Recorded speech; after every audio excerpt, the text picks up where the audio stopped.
Muy buenas a todos, hoy toca vídeo de reflexiones fotográficas en el que voy a tratar un tema que seguro que a muchos os va a interesar y es la copia de encuadres o como también lo llamamos coloquialmente fusilar fotografías, ir a un lugar y hacer exactamente la misma fotografía que otros han podido capturar ahí anteriormente. Eso tiene para mí varias lecturas y consideraciones. Yo hoy os voy a ir desarrollando mi opinión totalmente sincera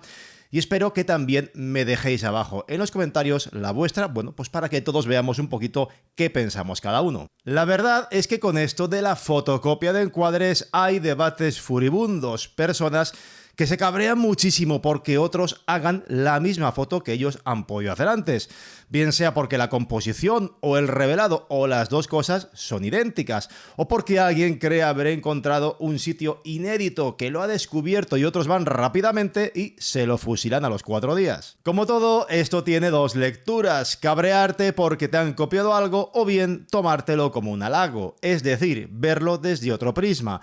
Que hay otra persona que ha ido a un lugar inspirado por una foto tuya y yo soy personalmente más de esta última opción, y es que a mí la verdad me da absolutamente de lado que haya alguien que fusile una composición mía. No me molesta completamente para nada, todo lo contrario, ya que es signo precisamente de que algo has hecho bien y aún más importante, que has conseguido lo más primordial de una fotografía, y es que transmita, que no deje a la gente indiferente, que creo que es lo peor que puede ocurrir. Así que creo que es buena señal y que lejos de tomárnoslo como si fuéramos Gollum, ahí mi tesoro que me lo roban, bueno, pues lo que creo que deberíamos hacer es verlo más bien desde ese punto de vista, un reconocimiento a ese trabajo que tú has hecho previamente. En un mundo ideal está claro que sería genial, pues oye, que todo lo que hiciéramos fuera original y novedoso. Pero al final hay que tener en cuenta que aunque el mundo, es cierto, sea muy grande y haya muchos lugares, las redes sociales son poderosas y nos están exponiendo continuamente a imágenes procedentes de lugares increíbles. Algunos de ellos, es cierto, nos caerán más cerca y otros serán lugares a los cuales pues quizá no podamos ir nunca en la vida. Pero está claro que la mayor parte de los que estamos viendo este vídeo, y me incluyo, pues no hemos heredado una herencia multimillonaria. Tenemos un trabajo que nos mantiene ocupados, con unos días libres limitados, pues a menudo a los fines de semana, a algunos las vacaciones de verano, por no hablar de los que tenemos, lo sabéis, hijos pequeños, una familia, bueno, pues que hacen que aún sea todavía más difícil poder irse de escapadas ahí ilimitadas a conocer el mundo y ver pues si encontramos algo novedoso que se salga fuera de lo común. Así que al final es normal pues que mucha gente vaya apuntando ahí esos sitios ahí en una checklist por si tienen algún día libre o cogen vacaciones, bueno, pues ir directos a ese lugar con el objetivo de saber ya que van a poder aprovechar su tiempo, que es limitado, disfrutando pues de ese lugar, de esas vistas y conocer eso que tantas ganas tienen de ver. Y evidentemente, cuando un lugar ya ha sido visitado previamente por una serie de fotógrafos, pues al fin y al cabo es normal que haya determinadas composiciones que sean las habituales, las que se hacen conocidas porque mejor explotan la belleza de ese lugar. Ahí es cuando entra el concepto de ir a un viaje e ir marcando con checks las casillas ahí, las postales que tenemos que ir haciendo y el postaleo, como se dice. ¿Es esto malo? ¿Ir a un viaje y traerse unas cuantas postales? Pues aquí hay también varias cuestiones que personalmente creo que es interesante que vayamos tratando. En primer lugar, podríamos hablar del perfil del fotógrafo profesional o incluso el aficionado serio que sin ser profesional pues está todo el día viajando y todos los años se mete 3, 4, 5 viajes ahí de 2 semanas a lugares increíbles que nos está ahí machacando en redes con ello, y oye, pues esa persona que a lo mejor también su trabajo le permite librar y planificar con antelación sin problemas y está pues al fin y al cabo todo el día por ahí. Pues bien, de las personas que caen dentro de esta amplia descripción, que todos seguro conoceremos alguna, pues creo que sí que podemos esperar cierto grado de originalidad y de sello distintivo, es decir, que si tienes mucho tiempo libre y posibilidades y pasas muchos días al año viajando o te vas todos los fines de semana por ahí, pues oye, está claro que creo que sí que es de esperar que tengas y que dediques cierto tiempo a explorar y buscar cosas diferentes que se salgan de las postales comunes. Ojo que esto no significa que en todos los sitios a los cuales uno vaya, por mucho que quiera, se encuentren cosas novedosas e interesantes. Pero está claro que si te mueves bastante, lo normal es que al final sí quedes con lugares diferentes, con encuadres que sean menos habituales y sí que es de esperar de ti que, bueno, pues que no te pases al fin y al cabo, en definitiva, fusilando todo el día fotos de otros. Y luego tenemos el caso de la mayor parte de nosotros, que salimos pues cuando buenamente podemos y que a lo mejor, oye, una escapada a la montaña que nos pilla a tomar por saco, pues la podemos hacer solo 2 veces al año. Personalmente, en este tipo de casos, yo no veo mal en absoluto que alguien, pues oye, por ejemplo, tiene ocasión de irse a los picos de Europa o a donde sea y, oye, se lleve ya la postal que mejor capta la esencia de ese sitio en concreto, ya que para un día que tiene ocasión de ir, pues oye, que vaya a lo seguro. Pero ahora bien, aquí viene para mí también un matiz muy importante y es que si una persona ya tiene cierta experiencia fotográfica, creo que además, y recalco el además, de la postal que ya puedas tener en mente y que sabes que funciona y que, oye, no se puede reprochar a nadie que haga esa postal, creo que además siempre hay que intentar buscar también algo que sea diferente. Para mí esta es la clave, llevarte la postal. Perfecto, no veo nada malo en ello en absoluto, pero eso sí, si ya te consideras un fotógrafo con cierta experiencia y bagaje, no puedes quedarte solo en eso. Es muy importante que además busques algo diferencial también en cada salida. Unas veces, como decía, darás con ello y otras no. Esto es así. Pero te aseguro que si en cada ubicación dedicas un ratito a explorar un poco, a hacer algo de scouting, de vez en cuando vas a ver cómo sí que vas a dar con encuadres novedosos que sorprendan a todos, incluso en sitios que parecen estar súper trillados. Y dejadme que os ponga unos cuantos ejemplos para ilustrar esto. Y de paso vamos comentando eso de los cabreos porque tal persona que si me ha copiado algo o me ha dejado de copiar y también de lo que pienso al respecto o lo que creo que deberíamos hacer en caso de fusilar encuadres de terceras personas. Por ejemplo, hace un par de años Luis Cajete nos descubría a muchos un lugar increíble en la Serranía de Cuenca, las Corbeteras de Pajaroncillo, con una composición sencillamente espectacular y era de esperar que ese sitio pues pronto se convirtiera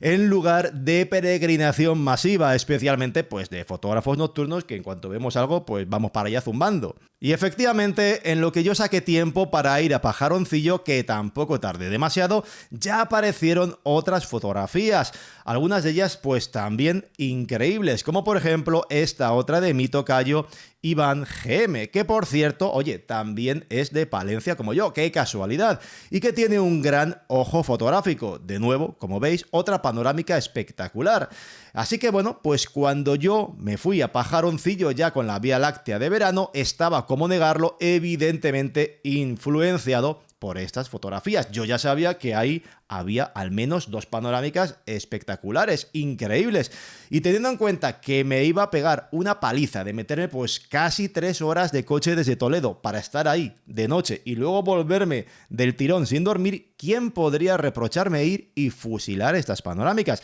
Yo diría que no, que nadie podría hacerlo y de hecho yo jamás me permitiría tampoco tener esa prepotencia o altivez de reprocharle a un tercero que me copie a mí o a otro cualquiera una foto. Así que sí, evidentemente esas 2 panorámicas de Luis y de Iván también las hice, pero como llegué al lugar con suficiente tiempo de día ahí, pues estuve explorando otras posibilidades y pese a lo reducido, porque te mueves ahí en pocos metros del lugar, pude encontrar más composiciones diferentes. La primera de ellas, una falsa cueva que enmarcaba la Vía Láctea, o parte de ella, mejor dicho, y varios de los hitos principales. Una panorámica que de hecho os enseñé cómo hacerla paso a paso in situ en un vídeo que ya os compartí en el canal hace un tiempo y que os dejo arriba en la tarjetita. Además, también publiqué esta otra panorámica que, si os fijáis, se parece a la de Iván GM, pero que simplemente el hecho de darle una pequeña vuelta de rosca, de desplazarse unos metros a la izquierda en este caso, hace que cambie completamente lo que es la perspectiva de los hitos, cómo se representan, y ya obtienes una panorámica diferente, en la cual además, si oye, introduces un posado que cambie de lugar y no sea en el mismo sitio, pues ya tienes una imagen que, habiéndote movido solo unos pocos metros, es completamente diferente. Así que ya lo veis, pese a que sea una localización en la que te mueves en unos pocos metros, jugando con la perspectiva, con las panorámicas o con los primeros planos y dedicando siempre un tiempo a pensar qué es lo que podemos hacer en cada lugar, se pueden lograr diferentes resultados, por muy influenciado que puedas ir ya por otras imágenes. Además, como os decía, yo en Pajaroncillo, pues sí, también hice la misma panorámica que Iván y la que Luis. Simplemente esas, oye, por no ser novedosas, no las he publicado aún, aunque algún día, pues os aseguro que lo haré. Y en todo caso, una cosa que creo que sí que entra dentro de lo que yo llamaría, por así decirlo, buenas prácticas fotográficas,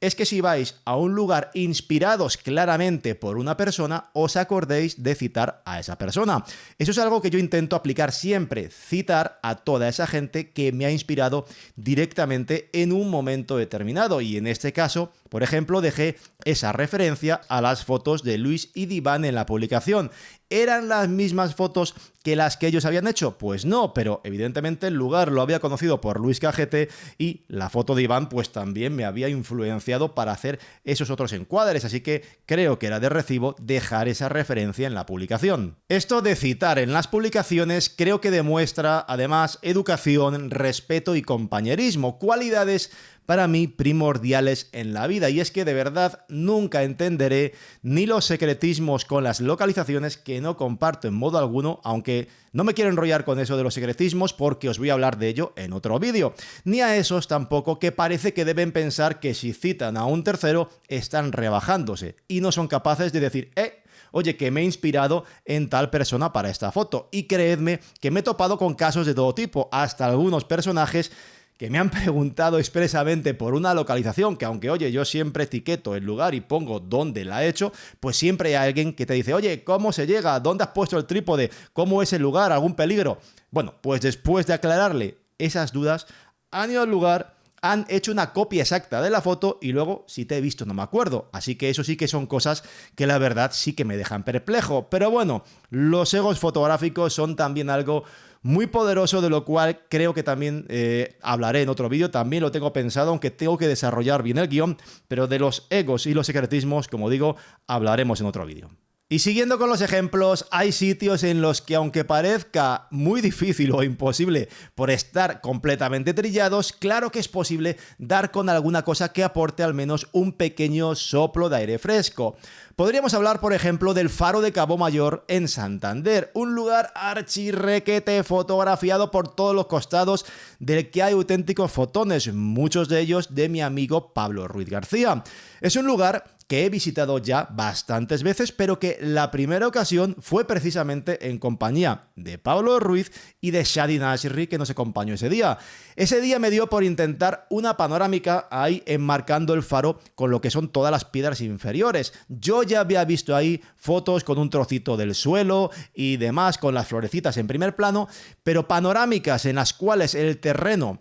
formase lo que es ese marco completo ovalado, pues aún la verdad es que no lo había visto, y por el motivo que sea, pues en ese lugar, pues en ese momento lo vi al momento. Aún recuerdo que esa misma tarde, todo contento, monté la panorámica, se la envié a Pablo y me dijo, oye, cómo mola, fíjate que esa panorámica con esa perspectiva aún no la había visto ahí. Otro ejemplo, Peña Olvidada en Picos de Europa. Aquí, además de la famosa cueva, hay unas estrías que también han sido fotografiadas en multitud de ocasiones. Si bien yo siempre veía fotos en vertical u horizontal, pero fotos individuales jugando con el primer plano, con la potencia de las estrías. Bien, pues aquí de nuevo, en un amanecer, intenté algo un poco diferente, darle pues eso, un poquito el toque personal a esa fotografía, y opté en este caso por hacer lo que es una panorámica de 2 filas con el 15 milímetros, logrando de esta manera un efecto visual que al menos, oye, ya aporta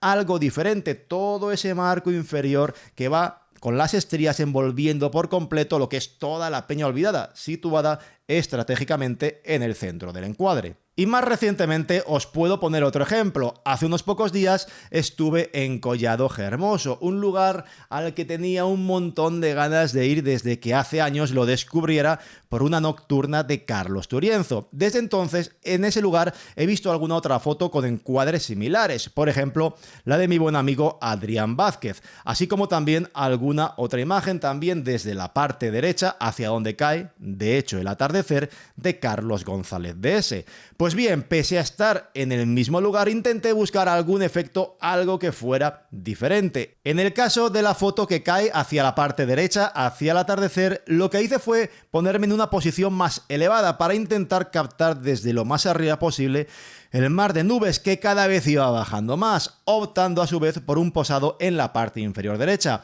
De esta forma evitaba no solo fusilar la foto, el fotón de Carlos, sino además me quitaba también la tentación de ir a hacer el posado en ese mismo sitio, más peligroso, que implicaba más riesgos y oye, no se trata de dejar huérfanos a mis hijos. En cuanto a la panorámica, que ya mira hacia la izquierda, hacia el refugio Diego Mella de Collado Hermoso, lo que hice fue optar por una panorámica completa de 360 grados e introducir un posado en la parte derecha. De esta manera ya conseguía una visión que, pese a ser en el mismo sitio, bueno, pues era algo que no es que fuera ni mejor ni peor, pero ya en cierto modo aportaba algo diferente, no era exactamente lo mismo que había visto anteriormente ahí. Y ojo que esta imagen me viene que ni pintada para dejaros otra reflexión muy importante, y es que el hecho de que vosotros no hayáis visto anteriormente una foto que acabáis de hacer y queráis ser los pioneros, los descubridores de ese encuadre, no significa que lo seáis, tan solo pues que no habéis visto otra igual aún. Pero es perfectamente posible que otras personas que ni os conocen hayan hecho esa misma foto anteriormente, solo que tú no la has visto. Así que bueno, yo os puedo decir que tengo algún amigo obsesionado con que siempre le están fusilando la foto, si es algo que realmente solo pasa en su cabeza. Pero bueno,